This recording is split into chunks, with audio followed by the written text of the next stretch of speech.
Manchester United have confirmed that Yoro will miss at least 3 months of the season, with Rasmus Hojlund also missing 6 weeks. This now means that Manchester United apparently are going to act quickly on the market for some emergency signings. This is what we'll be talking about on today's video. But before we get into that, please do me one small favour. Smash a like on this episode. Let's try and see 1,000 likes. And if this is your first time watching, please do subscribe to the channel. I'm live every single day at 8:30, 1:30 and 6. So if you want to keep up to date with all of your latest Manchester United transfer news and talk, make sure you get involved. Everyone is welcome, right? Let's try and start the show off with some positivity, because I can already see people in the chat going absolutely crazy. Everyone's going into a meltdown. We'll save that for later on in the show. I want to try and bring a bit of positivity to the beginning of your days or evenings, wherever you are in the world. And I want to say again how good Amad Diallo was in last night's game. Absolutely unbelievable. And I think he almost is like a new signing for us this season. I really, really do. And I think if he gets the opportunities that he deserves on that right wing, I think we're going to have a good attack there. And it now means that Rashford and Garnacho are battling out for the left wing position, I think. I don't think either of them have the divine right to start now. I think Amad has shown us in these pre-season games that he deserves to be Manchester United's right winger. Anthony is a bench player. Pellistri is going to go. Jadon Sancho, I think, will probably leave. Amad should have that right wing position until he proves us wrong. So for me personally, really, really happy about Amad Diallo. Let's give him some praise, because I know there's a lot of negativity at the moment. There's a lot of worry. There's a lot of panic. But Amad Diallo's like a new signing. Mason Mount, I feel, is going to be like a new signing because he was injured all of last season. And in some ways, Martinez is going to be like a new signing because he was injured for all of last season. So I know a lot of people are looking all doom and gloom. But if you look at the team we have now versus what we had last year, Martinez, Mason Mount and Amad weren't available for most of last season, and Kobe Mainoo was injured for most of the beginning of the season. So at least those 4 players are going to be available to start. I mean, I don't want to jinx it. Oh God, I probably shouldn't have said that, should I? I probably shouldn't have said that. We're probably going to play Liverpool in this friendly on the weekend, on Saturday I think it is, and now Amad will get injured, won't he? So fingers crossed at the moment those 4 players will be here. Yeah, if I've jinxed this, I'm going to be so disappointed with myself.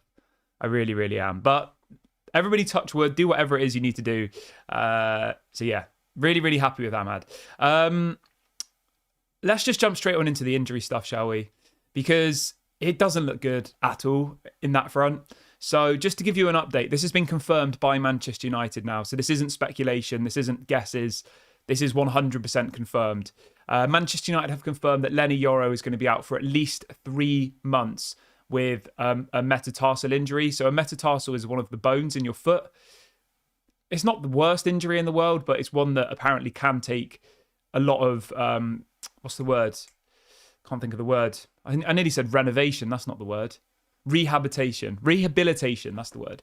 So broken metatarsal for Yoro, at least 3 months. So best case scenario, he'll be back at the end of October. I mean, that's mad, isn't it? The end of October. And that's best case scenario. Knowing our medical department, it's going to be longer than that, realistically. That's not a joke. What happened with Martinez last season? He was out for 3 months. He came back, played for 20 minutes, and then was out for 3 months again. So, I mean, the end of October would mean he's going to miss so many games. He's going to miss probably 15 games, I reckon, 20 games. So he's out. He's gone. I would be surprised if we see Yoro starting regularly back to 100% this year, this calendar year, you know? So he's a write-off. He's done. And then Rasmus Hojlund is really strange because he's walking around. There was videos of him in training, but Manchester United have come out and said that apparently he has done his hamstring and that he's going to be out for at least 6 weeks. So we've just lost Hojlund and we've lost Yoro. And that was both in that one game against Arsenal, right? Absolutely devastated by that. And it is a little bit concerning with Rasmus. It is, because this time last year, in November, so only about 8 months ago, he did his hamstring then as well and was out for 4 games. So I don't know whether it's something that is a regular occurrence. I don't know. Maybe it is. Maybe it's our medical department. I don't know the answer. But all I'm saying to you here is he had exactly the same injury in November and missed 4 games. He was out for 16 days, which isn't too bad. Whereas now he's going to be out for 6 weeks. So that's a really, really big shame. They're going to be a big miss. Obviously, last night, it was our favourite Maguire and Lindelof starting again. So, yeah, that's probably the reality now. But in relation to other injuries, it gets worse. Anthony went off injured yesterday, and I know people are like, get rid of Anthony. Well, you're not going to get rid of him if he's injured. So for those of you who want Anthony out, if he's injured, you can't really do anything with him, unfortunately. No one's going to sign an injured player. So Anthony's out. We don't know how long for. And Rashford is also out as well. Well, he got injured yesterday, although he did walk out of the stadium. He had a slight limp. Until Erik ten Hag speaks to the press at about 4:30 p.m. UK time today, we won't know the extent of Anthony and Rashford. But obviously we know the confirmation on Lenny Yoro and Hojlund. So yeah, but let's try and look at this in a more positive way then, shall we? And let's bring you the news that's coming out this morning. This is coming out from James Ducker, who reports for The Telegraph here in the UK. And he is reporting that Erik ten Hag now wants to sign another attacker, with Brentford's Ivan Toney the main option. He says after Rasmus Hojlund's injury, they're only now left with Joshua Zirkzee as their only striker. So it looks like we're going to go back in for Toney, as James Ducker reports this morning. This was 3 hours ago. Very reliable journalist. Reports specifically on Manchester United for The Telegraph. Over 300,000 followers on Twitter. He doesn't put out fake stories. He doesn't put out clickbait. He only puts out information that he's, been given by the club. And you know what? I think we needed Ivan Toney before Hojlund got injured, to be honest, because Joshua Zirkzee's never played in the Premier League. He hasn't played a minute of pre-season. He didn't play a minute really of the Euros. So he hasn't played. When was the last time Joshua Zirkzee actually played a game of football? Probably, let's have a look. And I'm not trying to be negative about Zirkzee. I'm not. I like Zirkzee. I think he was a good signing. I think he was a good signing for 34 million. But Zirkzee isn't going to take you from 8th to 1st. He's not going to probably even take you from 8th to top 4, I don't think. He is a prospect. He's someone who could be good next season, He's not necessarily a world-class striker, is he? I think we can all agree on that, right?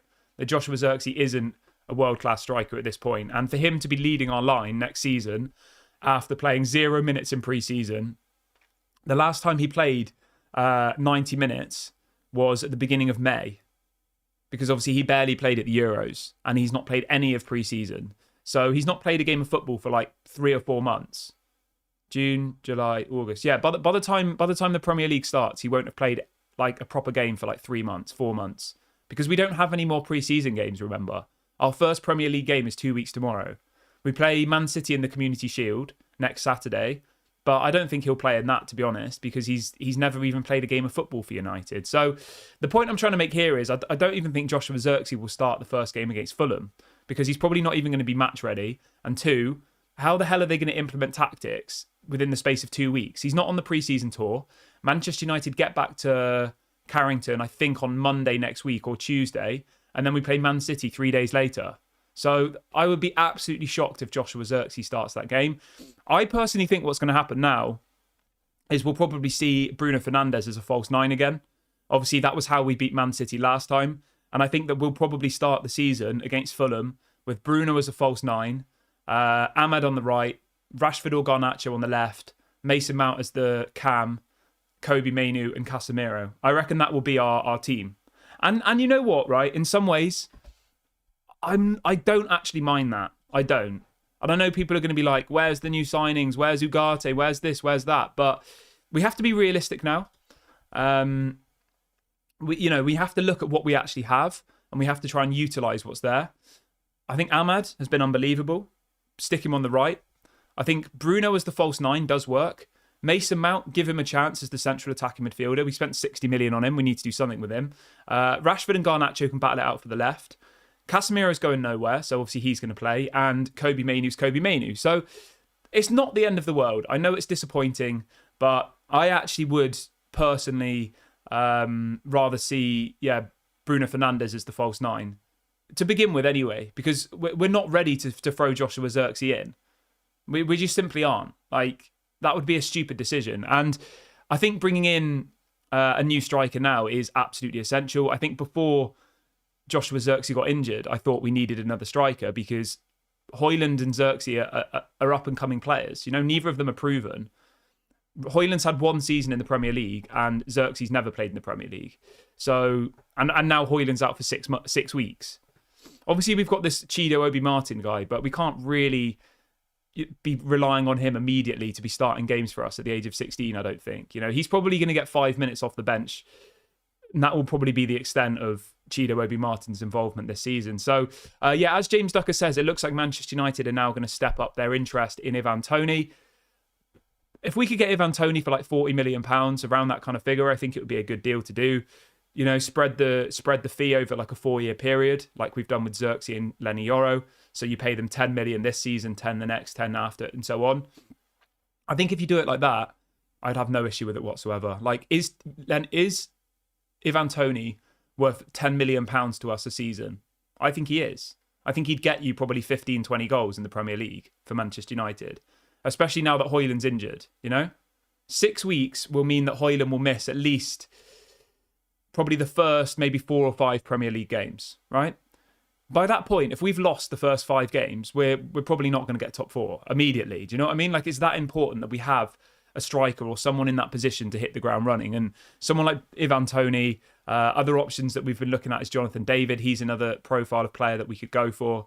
Like, they are there, they're available to go and get. And I think we have to do it. And I would even argue now, which I think is this is going to upset some people this morning, but that's fine. This is the whole point of shows like this. It's to have conversation. But I'm actually now more worried about our striker options because last season our striker options were a worry, weren't they? They were, let's be honest. I'm more worried now about the striker situation than I am about the centre-back situation. And people are going to be like, what the hell is this guy talking about? Let me explain. At the moment, Martinez, world-class, going nowhere. Maguire, refusing to leave, going nowhere. Johnny Evans, obviously, is going nowhere. Lindelof at the moment has gone very, very quiet. So that's 4 centre-backs you've got, right? You've also got Luke Shaw, who can play as a left-sided centre-back. So we've got 5 centre-backs effectively. Plus you've got people like Will Fish and others in the youth academy. So at the moment, we've got 5 senior players who can play at centre-back, right? And there's two centre-backs playing a game. We all agree on that. And obviously, if we sign Mazraoui, we could have Dallo at left-back, Mazraoui at right-back. And then you could have Luke Shaw and Martinez as your 2 centre-backs. I would be happy with that, right? And then you'd have Maguire, Johnny Evans and Lindelof as the backups. Obviously, I want these players sold, but at the moment, they haven't been sold. So I'm just looking at what we have at the moment. Whereas if you look further up the pitch in our striker positions, the only option we have as an actual striker is Joshua Zirkzee. That's it. There isn't any other person. Rashford isn't a striker. I'm sorry, he's just not. So I think we need to desperately strengthen that area. Because what happens if Zirkzee gets injured? You're probably going to have, like Ahmad as a false 9, or you're going to have Bruno as a false 9. Like, that's the reality of the situation up there. We need Ligt and we need a striker. We need both of them. But if I had to pick between one or the other at this moment in time, I probably would go with the striker, genuinely. Because at the moment, we can't get rid of Lindelof. We can't get rid of Maguire. We obviously, Johnny Evans is going nowhere. So, yeah. Ben says, would you like to see Casemiro as the centre-back in the FA Cup final? Do you mean the Community Shield? I mean, that's another player I forgot about, isn't it? That's another person I forgot about. So, centre-back options-wise, right? You've got Casemiro, Martinez, Luke Shaw, Johnny Evans, Lindelof, Maguire, and Martinez. So, we've got 7 options who can play at centre-back, right? I'm not saying that most of those players aren't good enough. Like Casemiro, Lindelof, Maguire and Johnny Evans are probably all not good enough. So we've probably only got 3 players who are good enough to start for Manchester United in the centre-back position. And that's probably Maguire. Not Maguire. Martinez and Luke Shaw. Someone says, how can you prioritise a striker over that defence and that midfield? Just think about it logically, right? Take a minute of what you're saying, okay? We need a centre-back, 100%. But at the moment, we are stacked in those positions. We're stacked in those positions with players that aren't good enough, that are refusing to leave. How many strikers do we have? Answer me that question. We've got one. Hojlund's out for 6 weeks. We've got one striker at Manchester United who's never played in the Premier League, hasn't done a minute of pre-season, and might take months or even years to gel in. One. And that's the person who gets us goals. Whereas we've got, midfield-wise, you've got Casemiro, McTominay, Eriksen, Hannibal, Kobe Mainu, Bruno, Mason Mount. There's probably Toby Collier. There's probably some other people I've forgotten about. We've probably got 10 players who play as a midfield, who play in midfield, right? For 2 positions. We've got 7 players who play at centre-back for 2 positions. And we've got 1 striker who's never played a minute of first-team football for Man United or played in the Premier League. And I just think that the season's going to start, right? And people are going to be like, why are we not scoring goals? Where's the goals? Blah, blah, blah. And this is your answer. We scored so few goals last season. So few. So yeah, anyway, this is what James Ducker, who is a journalist who sits in the press conferences, saying. These aren't my words. This isn't me making it up to form some sort of agenda. He says, Erik ten Hag wants to now sign another attacker after the injury of Rasmus Hojlund, with Brentford's Ivan Toney now the main option. So this was 3 hours ago. A man who's on the tour, who sits in the press conferences, talks to the club. That's what he's saying, okay? And I'm reacting to that story. That's the point of this show. We react to news and we discuss it and we give our opinions.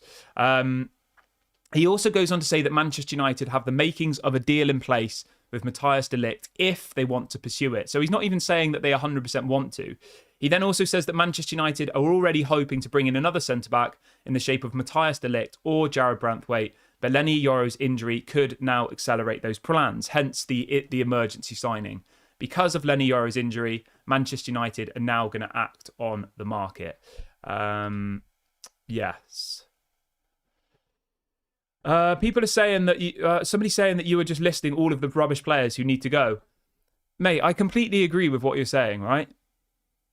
There are so many people that need to leave the club, but you typing in the chat, sell Casemiro, doesn't mean that somebody's going to pay 40 million for Casemiro, right? You have to look at it and analyse the situation for what it is. The situation is this. We thought that we'd get rid of Lindelof, Casemiro, McTominay, all of these players, and we've struggled. We've struggled to move them on because they don't want to leave. They're on big wages. So we have to now probably make do with what we've got. And it's a worry, it is. Because the likelihood of the situation is Erik ten Hag's probably going to have a very similar looking side to what he had last season, realistically. You know? Because Leny Yoro's out for 3 months. Joshua Zirkzee, great. But he's not going to get you 30 goals, 20 goals, is he? Probably. So, yeah. But everyone who's still watching the video, if you could do me a favour and smash a like, I'd really, really appreciate it. We've got over 800 people watching the show live, which is amazing. And if this is your first time watching, please do subscribe to the channel. I've just dropped a link into the chat to do that. I am giving up 2 of the new Manchester United shirts when we hit 40k. So go and subscribe now if you haven't already. Everyone get involved. But yeah, I do enjoy this discussion, you know? And there isn't a right or wrong answer. There really, really isn't. And my ideal situation is that Manchester United go and sell Eriksen, Casemiro, Maguire, Lindelof, like Hannibal, Sancho, Pellistri. Like, I hope that happens today, right? But the reality of the matter is the window closes 4 weeks tomorrow. And so far, those players haven't left. So you can only look at what we have in front of us. It's easy for me to sit here and say, sign Ugarte, De Ligt, a new striker, this, today. But they're obviously not going to do that because they need to sell players first. So, yeah, it's a pretty sticky situation, to be honest, I think. Yeah, it is a sticky situation. It is. But Gono says we did win the FA Cup without a striker. Yeah, that's what I said. Yeah, I agree with you, mate. If we're not going to get a new striker, yeah, then play Bruno as a false 9, I would. I would 100%. I would 100% have Bruno as the false 9 for the first game of the season. Alex says, "Can't we do a player plus cash swap deal for Branthwaite?" Mate, I would love for that to happen, but who of our players do you think Everton actually would even want? They're not going to want any of our players on big wages. Like, who are we talking about here? Maguire? Yeah, it's just not going to happen. But let's go back to talking about the Ligt then, shall we? So the deal is effectively there for Manchester United to do. We broke you the story last night that Matthias de Ligt hasn't gone on the pre-season tour with Bayern Munich, so he is there waiting. Apparently, some other clubs have approached de Ligt over bringing him or signing him this summer, but he's saying he wants to join Manchester United. He only wants Manchester United. They just need to go and sign him. If that's the person they want, they need to go and do that now, today. Realistically. I think, it's gone past the point of this whole game of poker. Like, we are at a weakness now because everybody knows that Lenny Yoro is out for 3 months. Everybody knows that Lenny Yoro was Rafael Varane's replacement. Everybody knows that Maguire, Lindelof and Johnny Evans aren't good enough. If we know that, I'm sure the people who run Bayern Munich know that as well, don't they? Like, they're not stupid. If us as fans can work out that Maguire's not good enough to play in Erik ten Hag style football, then obviously Bayern Munich are going to know that same thing. So they're not now going to be like, oh yeah, we'll give you a discount on de Ligt. Why would they do that? They can see we're desperate. We're in a bad position by way of our best, centre back who we've just bought, or our, the most exciting player we've just bought is now injured for 3 months. So yeah, it's not ideal, and I think any sense of bargaining power is now really gone, I think. Macmillan says, but the team are in the USA. They only are back next week. Things will move once they're back. They come back on Sunday, mate. That's in 48 hours. Just because somebody's in America doesn't mean that they can't move to another club. They can do medicals in America. They can fly out of America. Like, if Lindelof's exit was done, he wouldn't be on the bench yesterday. If Wan-Bissaka to West Ham was done, he wouldn't have started the game yesterday. Why would Man United risk selling Wan-Bissaka if there was a deal in place, right, for a pre-season game against Real Betis? They wouldn't do that, would they? So to be like, oh, we haven't sold anybody because they're in America, it's not like they're on the moon. They're in America. They can do their medicals. They can, it's not that big of a deal. We've seen loads of players before go off on the pre-season tour and then leave the tour to go and sign for another club. Like, it happens pretty regularly, So, yeah, I don't... And that's just stupid as well. Like, does that mean that Manchester United are just going to sit on their hands for 2 weeks while they go and do a meaningless tour of America? And they're not going to do any deals because they're like, oh, no, we need to make sure that our players play. Like, no. Raworski says, I don't think that United even want de Ligt that much. I don't know, mate, to be honest. I don't know anymore. It does seem a little bit strange. De Ligt's there for the taking. He's literally begging to come to Manchester United. He's agreed personal terms. He spoke to Ten Hag. I honestly think, right, and I've said this for weeks, that they want Jared Branthwaite. That's who they want. I think the priorities were Lenny Yoro, Branthwaite, and de Ligt was a backup option. I would be almost certain of that. We've put in 2 bids for Jared Branthwaite, 35 million and 45 million. Whereas de Ligt, we haven't even submitted an official bid yet. We've submitted a verbal one of 25 million that was rejected. Whereas Jared Branthwaite, there has been 2 actual proper bids. So that pretty much says it all, right? If we could offer 45 million for Branthwaite, and that's officially out there, then we could have paid 42 million for de Ligt, and we haven't done it. So, yeah, I think that they do want Branthwaite. I feel like he's the person they want. So, yeah, we'll wait and see how that progresses, but it's getting to the point now where Manchester United really, really need to act.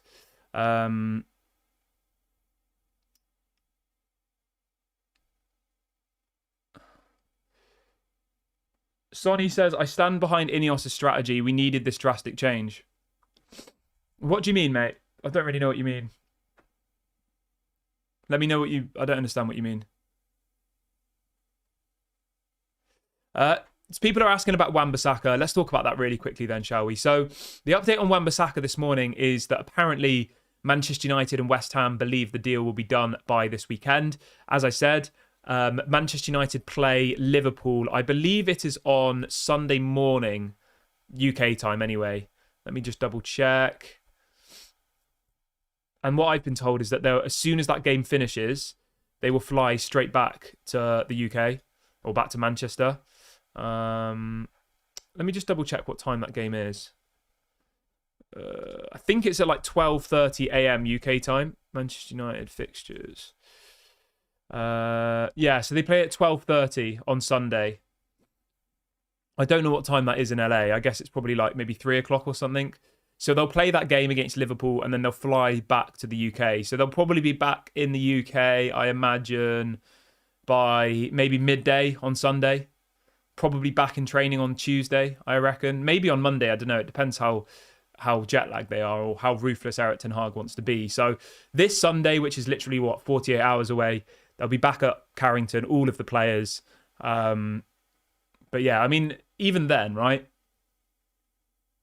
We've got the game against Man City in the Community Shield on the Saturday, don't we? Which is, I still want to win that game. I think it's important. Sonny says, I like the wage reductions and the players out, then players in model. I agree, mate. It's what Ineos set out to do, right, was correct. To get rid of the players on big wages, to bring down the wage bill massively. They've shaved about 50 million off the wages, by the way. Our wage bill last season was about 220 million. It's now about 170 million, right? So that's really, really positive. And I agree that Ineos trying to get rid of players first makes a lot of sense. But I feel like their hand has been forced now. Because it is a bit of an emergency, really, isn't it? Like, our squad is worse than it was last season. It is. It's not even a debate. It's better financially. It's better for Ineos. They're paying less wages. But from an actual options perspective for Erik ten Hag, right, we are in a worse position than we were last season. Now, that can change very quickly. You know, we can get some signings through the door. But I've said about this a couple of shows ago. 10 players have left this window, which is amazing. We've raised more money in transfers so far this season than we did of the whole of the last window. And there's still a month left of the window. So you have to applaud Ineos for that. They've done an amazing job at getting rid of people. I know there's people like Maguire, Lindelof, McTominay that are still here, right? But so far, what they've done has been very, very good, I think. 50 million off the wages. We've raised around about 60, 70 million euros in transfer fees, which is, I think, very good. But if you look at it from a pure squad perspective, 10 players have left this summer so far. Mason Greenwood, Willy Camboala, Alvaro Fernandez, Donny van der Beek, Rafael Varane, Omari Forson, Anthony Martial, Brandon Williams, Sofian Amrabat. Okay?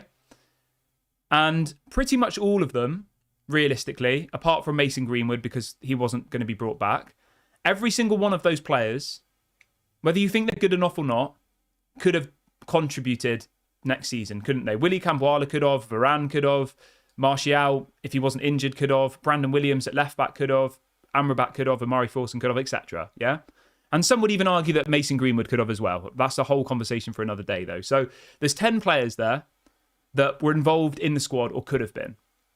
And we've signed 2, okay? One of which is out for 3 months or more. And the other hasn't played a minute of pre-season. So it's impossible not to look at the situation and think from a Erik ten Hag perspective. Erik ten Hag doesn't care about the money and the wages. That's not his job.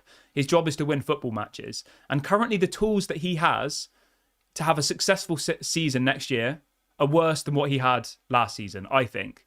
Now, you could argue that Mason Mount's back from injury, Martinez is back from injury, and Ahmad's back from injury, and Jadon Sancho's come back. So he has effectively got 4 new players there, which is really, really positive. So that's a massive bonus for Erik ten Hag. But if you look at players coming in versus players coming out, at the moment, our squad is probably weaker. There is still 4 weeks left of the window. There is still plenty of time to get deals over the line, so I'm not massively worried. All I want is Erik ten Hag to have the best tools, because if we lose that first game against Fulham, right, I'm telling you now, there'll be people in this chat saying Erik ten Hag out, 100%. And they won't be looking at the situation and analysing it in a way that I'm trying to do now. They'll just be like, get him out. We should have never given him the contract. Get him out, And so far, we haven't given him what he needs, I don't think. And I don't think we can go into the season being like, we demand top 4. We must win the league. Like, realistically, based on what we've done so far and our squad, I would say that top 6 would be an achievement, definitely. If we finished 8th again, I wouldn't be surprised. And that's not being negative, it's being realistic. We finished 8th last season and we had more players than what we have now. So, yeah. But I'm confident that Ineos will go out and do the deals that need to be done, So, yeah. People in the chat are asking me to do a poll on whether we want Ligt or Toney. That's already kind of, the poll's already there, whether you want a striker or a centre-back. Everyone who's still watching, we've got over 900 people watching the video now. Could you please smash a like if you haven't already? We've only got 250 likes. It's completely free content. I'd really, really appreciate it. So go and smash a like now if you haven't already. And make sure you subscribe as well. Dwayne says we're not worse than last year. We're just not better. Okay, fair enough. Jin says we won't beat Fulham, not with the players who are fit. We could argue that Fulham will have a stronger side. Yeah, that's kind of what I just said, isn't it? Al says that Erik ten Hag should be on the hot seat. He spent 400 million. Are we really having this conversation? Are you telling me that Erik ten Hag was sat in the negotiations with Ajax when John Murtough was stupid enough to give them 100 million euros? I don't think he was. Like, yeah.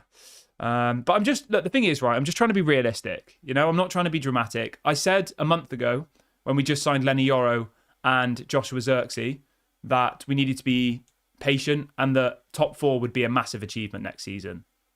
And so it's not like I've gone from a week ago saying that we're going to win the league and now because of one injury I'm saying we're not going to win the league. I honestly thought that we did we did a prediction a couple of weeks ago after signing Yoro and Zirkzee. And I said that my prediction for the league, or my expectation, was that we'd finish in the top 6 and that we'd win the Europa League. That was my expectations. So if anything, at the moment they've gone down less than that. I would say now it's top 8 is my expectation, and to win the Europa League. I'm sticking with winning the Europa League. I'm not going to take that away because I think if you look at the teams that are in the Europa League, they are so poor now because obviously the teams from the Champions League don't drop down anymore. So winning the Europa League for me, I know anything can happen in a cup competition, but on paper, even with the squad we've got, we should be winning the Europa League 100%. Without a shadow of a doubt. And that's with the team we've got, without any more signings, with Lenny Yoro injured and all the rest of it. Macmillan says, we're not going to buy a new striker. We just bought one who was promised that he would be third choice. I mean, obviously you're entitled to your opinion, but the point of this show is we bring you news, right? And a journalist who sits in the press conference a metre away from Erik ten Hag has direct communication with the club, is reporting this morning that Manchester United want to now sign another striker. So we have on one hand James Ducker, who's a 40-year-old man who's been a journalist for his whole life, saying that Manchester United now want to make a signing in the striker area. And then we have people in the chat saying that we don't want to buy a striker. Do you know what I mean? It doesn't really add up. All I can do is react to the news, right? Obviously, you can give an opinion on whether you think we need a new striker. That's obviously the point of the show. But to be like, we won't sign a new striker, blah, blah, it's like, I don't really understand. A. Fran says, I want McTominay to play against Fulham. Mate, McTominay, I think, should be out, I think. The thing is, right, at the moment, people are frustrated. Yeah? People are frustrated. People want signings, and I get it. And I think this morning I've tried to be realistic with you all. And I think probably what I'm saying is not what you want to hear. You know, people were expecting us to win the league or to get top 4 next season, but I just don't think that was realistic before even Lenny Yoro got injured. And I know people don't like that, and I get it. You want your team to win. I understand it, and it's frustrating, but it's a process, and it's not going to happen overnight. It could take 2-3 years before we're, back even anywhere near being in a position to challenge. I honestly think we need probably 5 or 6 first-team players to be in a position to be challenging. Probably 2 centre-backs, 2 midfielders, another striker, probably a right winger or a left winger, a right back, a left back. We need so many people in so many positions to be in that conversation. Our squad is so weak. It is. And we're stuck with so many players who just won't leave the club. And Ineos are literally doing their best to get rid of them. They have done well so far. People like Donny van der Beek, and obviously Varane and Martial not getting new contracts, etc., etc. Yeah, but obviously we'll hear from Erik ten Hag at 4:30 today. I will probably do a reaction video to that, I guess, because I think that's obviously going to be a big one where we'll hear, about all the injuries and all the rest of it. But yeah, I guess I'll wrap the video up here because We've got a super chat coming in. Let's do this. Sports prediction says, finally, I have a reasonable and realistic person. Well, thank you. Like, I'm not by any means saying that my opinion is right and everyone else is wrong. You know, that's not what this channel has been built on. It's built on conversation.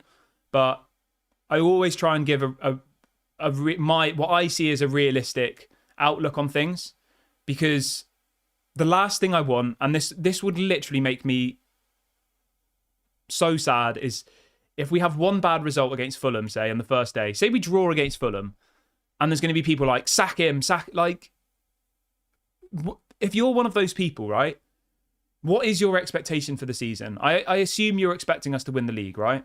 It must be, because that's what I'm trying to understand, you know? Rob says there's no way we'll get top 4. I mean, anything's possible in football, but based on and analysing the situation where we are, yeah, I mean, it seems unlikely that we're going to get top 4. But you never know, do you? Maybe Ahmad has an amazing season. Maybe Sancho has a redemption season. Maybe Rashford gets 20 goals, you know? Like, we don't know. Maybe Casemiro finds his old form and has an unbelievable season. Like, all of these things are possible. You can never say never in football. But I'm going to wrap the video up here, guys. Please let me know in the comment section your thoughts on everything we've discussed. It has been a little bit of a strange show today. But yeah, so I do apologize if it's been a little bit of a strange show, but obviously the mood levels are pretty all over the place at the moment. You know, we had a couple of weeks ago, everyone was on cloud 9 with Lenny Yoro, and now everyone is like in panic mode. And just to say, just to end it before people think that, you know, I'm being like this because Lenny Yoro's got injured. I felt the same 2 weeks ago, that I thought top 6 would be an achievement. So nothing's really changed for me, you know? I haven't seen enough yet to be like, oh, we're going to win the top 4. Oh, we're going to win the league, you know? Like, I haven't seen enough yet. But it still can happen. And it's just whether we can get those players out the door. And that's not Ineos's fault if they don't want to leave. If they refuse to leave, Ineos can't force them to go, really, unless they terminate their contract, which makes no sense, because then you get no money and you have to pay off all of their wages. So we have to be patient. We have to make sure that all of this blame is pointed at the Glazers, it's pointed at John Murtagh, Richard Arnold, Ed Woodward, because they're the ones who have put us in this mess, okay? Put the Lenny Yoro injury aside. The reason that we're in the position we are now is because the Glazers let the club to rot. And I know this sounds like a broken record. I get it. People are sick of this whole narrative, but it is the truth, right? And Ineos are trying to solve the problem. And I think they will. We have to be patient. We have to try and be positive and be realistic. That's the most important thing that I'm trying to explain this morning. Like, just be realistic with your expectations. You know? Just look at the squad we have. Look at the players we've signed. Look at the players that have left. Look at where we finished last season and then analyse the situation. If we'd have signed 10 players, then great. Yeah, top 4, amazing. We've signed 2. One of them's injured and the other hasn't played a minute of football. Like, just be realistic, please. But anyway, I'm going to go now. I'm going to go and... I don't know what I'm going to do. I'm going to go and do something else. But I'll be back later on today. Please make sure to smash a like on the video before you leave. Subscribe to the channel if you are new. This has been Daily Red Devil. Have a good day, everybody. And I'll speak to you all later. Bye for now.